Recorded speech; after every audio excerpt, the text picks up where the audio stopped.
ክቡራትና ክቡራን ተመልካቾቻችን እንደምን አላችሁ? በዛሬው ዕለት ያሰባሰብናቸውን ማህበራዊ፣ ኢኮኖሚያዊና ፖለቲካዊ ዘገባዎች በዝርዝር እንደሚከተለው እናቀርባለን። አብራችሁን ቆዩ። በመጀመሪያም በአዲስ አበባ ከተማ በተለያዩ ክፍለ ከተሞች በተደጋጋሚ በሚከሰት የመብራት መቆራረጥ ምክንያት በውሃ አቅርቦትና ስርጭት ላይ ከፍተኛ ችግር መፈጠሩን የአዲስ አበባ ውሃና ፍሳሽ ባለስልጣን አስታውቋል። ባለስልጣኑ በሰጠው መግለጫ መሰረት በኤሌክትሪክ ኃይል መቆራረጥ ሳቢያ ውሃን ለህብረተሰቡ ለማሰራጨት አስቸጋሪ ሁኔታዎች መፈጠራቸውን ጠቁሞ በተለይም በአቃቂ ቃሊቲ ክፍለ ከተማ ወረዳ 1፣ 3፣ 4፣ 5፣ 6፣ 7 እና 9 እንዲሁም በልደታ ክፍለ ከተማ ወረዳ 1፣ 2፣ 3፣ 5፣ 6፣ 8፣ 9 እና 10 አካባቢዎች ከፍተኛ የውሃ እጥረት ማጋጠሙን ገልጸዋል። በተጨማሪም በአዲስ አበባ በአዲስ ከተማ ክፍለ ከተማ ወረዳ 1 እና 3 እንዲሁም በነፋስ ስልክ ላፍቶ ክፍለ ከተማ ወረዳ 1፣ 2፣ 11፣ 12፣ 13፣ 14 እና 15 በተመሳሳይ ሁኔታ በመብራት መጥፋት ምክንያት ውሃ ለማግኘት መቸገራቸውን አስታውቋል። ባለስልጣኑ ችግሩ መፍትሄ እስኪያገኝ ድረስ ህብረተሰቡ ሌሎች አማራጮችን እንዲጠቀምና ያለውን ውሃ በቁጠባ እንዲያዝና እንዲጠቀም መልእክቱን አስተላልፏል። ወደ ሌላ የሀገር ውስጥ ዜና ስንሸጋገር የኢትዮጵያ ፌዴራል ፖሊስ በባንኮች ላይ ከፍተኛ የምዝበራ ወንጀል የፈጸሙ ቡድኖችን በቁጥጥር ስር መዋሉን ይፋ አድርጓል። ይህ በጌታው መለሰ ሰይፉ የሚመራውና በገዳ ባንክ፣ በኦሮሚያ ህብረት ስራ ባንክ፣ በኢትዮጵያ ንግድ ባንክና በሌሎች ድርጅቶች ላይ ከ89 ሚሊዮን ብር በላይ የምዝበራ የፈጸመው ቡድን በፖሊስ ክትትል ተደርሶበት መያዙ ተገልጿል። ተጠርጣሪዎቹ የባንክ ዋስትና ሰነዶችን በሐሰት በማዘጋጀትና ስልጣናቸውን ያለ አግባብ በመጠቀም ይህንን ወንጀል መፈጸማቸው ተረጋግጧል። በተለይም በጎደር ወይም ትሬዲንግ ኃላፊነቱ የተወሰነ የግል ማህበር አማካኝነት ወንጀሉ ሲፈጸም እንደነበርና ዋናው ተጠርጣሪ ጌታውን መለሰ ከዚህ ቀደምም በኦሮሚያ ህብረት ስራ ባንክ የ28 ሚሊዮን ብር እንዲሁም በንግድ ባንክ ላይ የ18 ሚሊዮን ብር ምዝበራ ፈጽሞ ሲፈለግ የነበረ መሆኑ ታውቋል። ፖሊስ ህብረተሰቡ መሰል ህገወጥ ድርጊቶች ሲመለከት በነጻ ስልክ መስመር 991 ጥቆማ እንዲሰጥ ጥሪ አቅርበዋል። በአቪዬሽን ዘርፍ ደግሞ የኢትዮጵያ ሲቪል አቪዬሽን ባለስልጣን ባለሀብቶች በአገር ውስጥ የክልል ከተሞች መካከል የበረራ አገልግሎት እንዲጀምሩ ጥሪ አቅርበዋል። የባለስልጣኑ ዋና ዳይሬክተር አቶ ዮሐንስ አበራ እንደገለጹት መንገደኞች ከአንድ የክልል ከተማ ወደ ሌላው ለመሄድ አዲስ አበባ መምጣት ሳይጠበቅባቸው በቀጥታ እንዲጓዙ ለማድረግ የግሉ ዘርፍ ተሳትፎ አስፈላጊ ነው ብለዋል። በአሁኑ ወቅት የኢትዮጵያ አየር መንገድ ብቻውን ሁሉንም ፍላጎት ማሟላት ስለማይችል ባለሀብቶች በራሳቸው አውሮፕላኖች አገልግሎት እንዲሰጡ መንግስት ፍላጎት እንዳለው ገልጸዋል። ለዚህም በቅርቡ አንድ ባለሀብት በደቡብ ምዕራብ ኢትዮጵያ ክልል በረራ ለመጀመር ዝግጅት እያደረገ መሆኑ ተጠቁመዋል። ወደ ፖለቲካው ዘገባ ስንገባ የህወሓት 51ኛ ዓመት የምስረታ በዓል በተከበረ ማግስት በድርጅቱ ውስጥ ከፍተኛ መከፋፈል መፈጠሩ እየተነገረ ነው። በጌታቸው ረዳ የሚመራው ቡድንና በደብረጽዮን ገብረ ሚካኤል የሚመራው ወገን መካከል ያለው ልዩነት እየሰፋ መምጣቱ ተዘግቧል። በዚህ መካከል ከፍተኛ ወታደራዊ መኮንኖችና ጀነራሎች ከመቀሌ ወደ አዲስ አበባ መኮብለላቸው ተሰምቷል።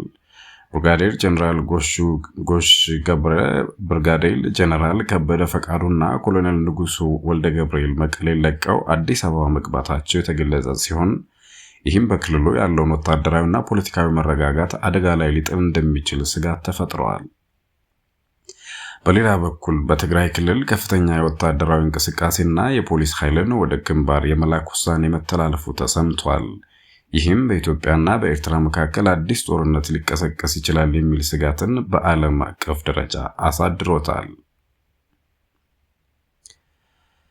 በኢትዮጵያና በኤርትራ ድንበር አካባቢ የኢትዮጵያ መከላከያ ሰራዊት ታንኮችንና ከባድ የጦር መሳሪያዎችን እያንቀሳቀሰ መሆኑን የሳተላይት ምስሎችና የተለያዩ መረጃዎች እያመለከቱ ነው። በተመሳሳይ ሁኔታ ኤርትራም በድንበሩ አካባቢ ወታደራዊ ዝግጅትን እያጠናከረች መሆኑ ተገልጿል። ዓለም አቀፍ የችግር ጥናት ተቋማት ባወጡት ሪፖርት መሰረት በሁለቱ ሀገራት መካከል ያለው ዲፕሎማሲያዊ ግንኙነት ወደ ወታደራዊ ፍጥጫ ተቀይሯል።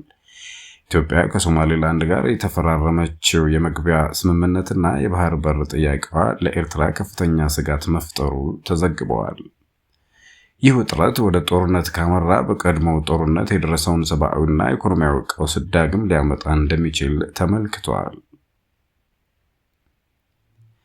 በዓለም አቀፍ ዜናዎቻችን የአሜሪካ ፕሬዝዳንት ዶናልድ ትራምፕ ከኢራን ጋር በተያያዘ ጠንከር ያለ ማስጠንቀቂያ ሰጥተዋል። ትራምፕ በሰጡት መግለጫ ኢራን በሚቀጥሉት 10 ቀናት ውስጥ ወደ አዲስ የኒውክሌር ስምምነት ድርድር ካልመጣች አሜሪካ መጥፎ ነገሮችን ልታደርግ እንደምትችል አስጠንቅቀዋል። በተጨማሪም የአሜሪካ የጦር መርከቦችና 6 ወታደራዊ አውሮፕላኖች ወደ መካከለኛው ምስራቅ መላካቸውን ተከትሎ በአካባቢው ያለው ውጥረት አይሏል። በሌላ በኩል በኢራን ሐምዳን ግዛት ውስጥ የኢራን አየር ኃይል ንብረት የሆነ F4 ወይም F4 የጦር አውሮፕላን በመከስከሱ የ2 ፓይለቶች ሕይወት ማለፉ ተሰምቷል። አደጋው የተከሰተው በሌሊት ልምምድ ወቅት ሲሆን ምክንያቱ ደግሞ የአውሮፕላኖቹ ዕድሜ መግፋትና የአሜሪካ ማዕቀብ መለዋወጫዎችን ለማግኘት እንቅፋት በመሆኑ እንደሆነ ተገምቷል። በብሪታንያ ደግሞ ልዑል አንድሩ ማውንትባተን ዊንዘር በቁጥጥር ስር መዋላቸው የንጉሳዊ ቤተሰቡን ለከፍተኛ ቀውስ ዳርጓል። ልዑሉ በህዝባዊ አገልግሎት ላይ ያሉ ወንጀል ፈጽመዋል በሚል ተጠርጥረው መያዛቸው በብሪታንያ ታሪክ ታይቶ የማይታወቅ ክስተት ሆነዋል። በጄፍሪ ኤፕስታይን የጾታ ዝውውር መዝገብ ውስጥ ስማቸው በተደጋጋሚ የሚነሳው ልዑል አንድሩ የቀድሞ ንጉስ ቻርልስ ቀዳማዊ ከ400 ዓመታት በፊት በቁጥጥር ስር ከዋሉ በኋላ የመጀመሪያው የታሰሩ የንጉሳዊ ቤተሰብ አባል ሆነዋል።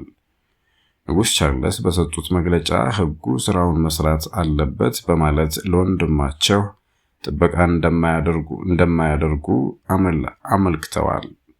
ይህ ክስተት በዓለም ዙሪያ የዜና አውታሮችን ትኩረት ሊስብ ችሏል። በመጨረሻም ስለ UFO ወይም ባልታወቁ በራሪ አካላት ዙሪያ የወጡ መረጃዎችን እንመለከታለን።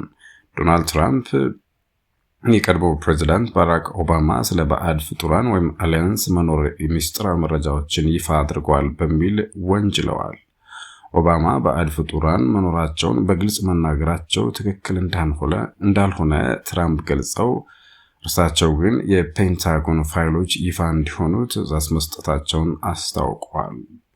በአሜሪካ ሮድ አይላንድ ሰማይ ላይ አንድ የብር ቀለም ያለው ሲሊንደር መሰል በራሪ አካል ከግል አውሮፕላን ጋር በጣም ተቀራርቦ መታየቱ በፓይለቶች ዘንድ መደነቅንና ስጋትን ፈጥሯል። የፌዴራል አቪዬሽን ባለስልጣንም ጉዳዩን በጥልቀት እያጠናው መሆኑ ተዘግበዋል። ለዛሬ ያዘጋጀናቸው ዜናዎች እነዚህ ነበሩ።